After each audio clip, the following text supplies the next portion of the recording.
kecamatan dan 16 desa, di mana di paling timur adalah di Desa Tanjung Pasir dan di paling barat adalah di Desa Munjung Kronjo, di mana di area wilayah yang terbentang pagar bambu ini terdapat beberapa zona, di antaranya adalah zona perikanan tangkap, zona pelabuhan laut, zona pelabuhan perikanan, zona pariwisata, dan zona pengendalian energi.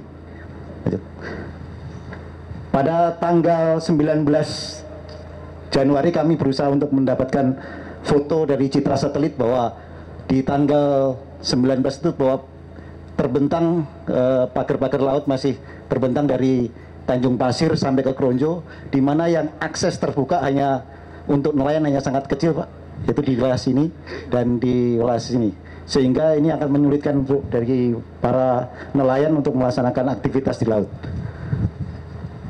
Lanjut, bahwa dibandingkan di foto udara bahwa pagar-pagar laut ini sebagian besar terjadi beberapa lapisan, sehingga ini menjadi sangat menyulitkan bagi nelayan-nelayan kita untuk melaksanakan aktivitas. Ini adalah foto-foto yang kita ambil sebelum dilaksanakan pelaksanaan pembongkaran pagar laut.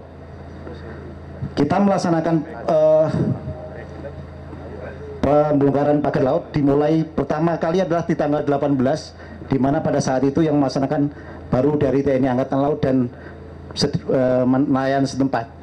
Namun setelah tanggal 18, di tanggal 22 baru kita melaksanakan operasi secara besar-besaran dengan bergabungan antara dari PSDKP, dari Polairut, Bakamla maupun dengan KPLP, dan utamanya dengan masyarakat setempat yang semuanya ikut bergabung dalam operasi pembongkaran pagar laut itu sendiri.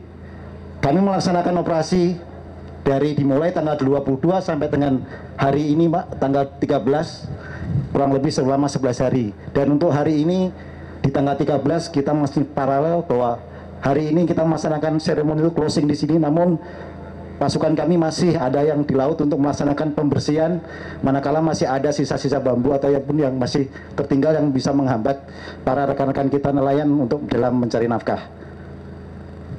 Lanjut. Ini adalah hasil operasi kami selama 11 hari, Pak, bahwa di tiap-tiap hari kami merekod hasil pencabutan yang telah kami laksanakan. Kita melaksanakan operasi dari dua sektor. Yang pertama yang dari posko utama yang kita laksanakan di Tanjung Pasir, dengan yang kedua kita dari Lanal Banten yang kita awali dengan dimulai dari Kronjo, di mana di tiap hari rata-rata kami dan berhasil kami cabut kurang lebih antara 2 km sampai dengan 5 km, semua tergantung dengan kondisi dan kendala yang kami hadapi di lapangan. Karena di setiap harinya tentu kendala yang kita hadapi sangat berbeda, maupun dengan kondisi struktur tanah maupun kondisi laut yang tiap-tiap daerah ini mempunyai karakteristik sendiri sehingga hasilnya tidak bisa sama. Lanjut. Ini kami kemarin mengambil foto satelit yang bisa kami tampilkan adalah di tanggal 3, karena setelah tanggal 3 foto satelit yang kami dapat semuanya hampir tertutup awan sehingga tidak bisa terbaca. Di tanggal 3 untuk pagar-pagar sendiri sudah kelihatan, sudah tidak begitu nampak, Pak, sudah banyak yang sudah hilang sehingga nelayan sudah bisa beraktivitas di sekitaran Tanjung Pasir sampai dengan di Kronjo atau di Munjung. Lanjut. Nah, ini adalah foto udara yang kemarin kami ambil yang menggunakan bantuan dari drone-nya BIN, di mana pagar pelaut yang kemarin menghambat aktivitas nelayan sudah tidak nampak lagi, pun nampak mungkin hanya 1-2 yang mungkin terlewat. Lanjut.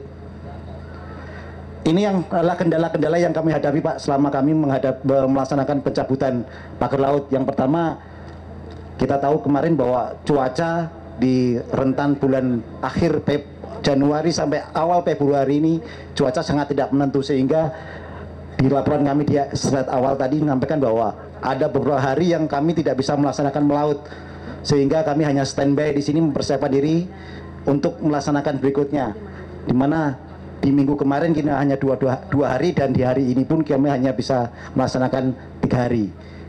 Ini karena cuacanya juga tidak menentu. Dan yang berikutnya adalah ada beberapa wilayah terutama di sekitaran Kohot dan Mauk, bahwa di sana kedalaman airnya sangat dangkal, di mana hanya sepinggang.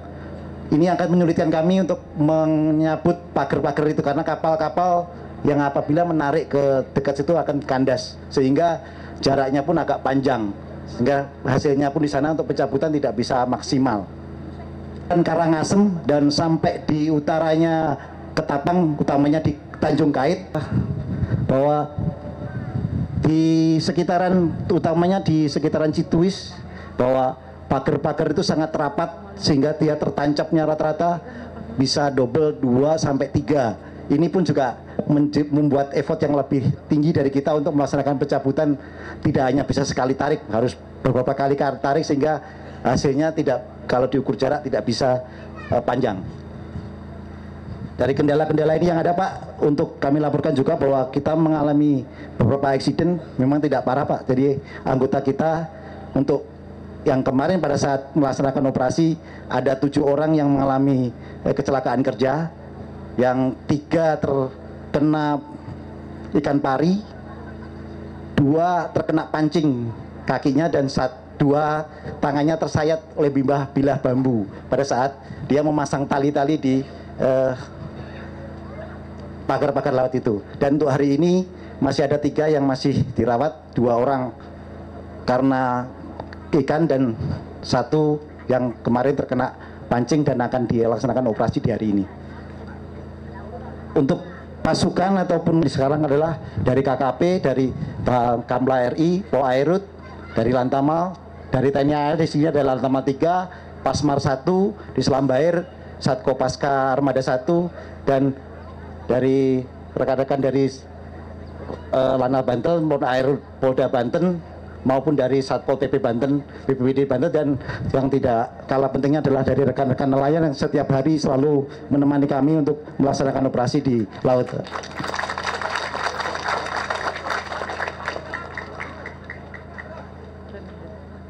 Demikian Pak yang bisa kami laporkan. Selanjutnya kami ucapkan terima kasih atas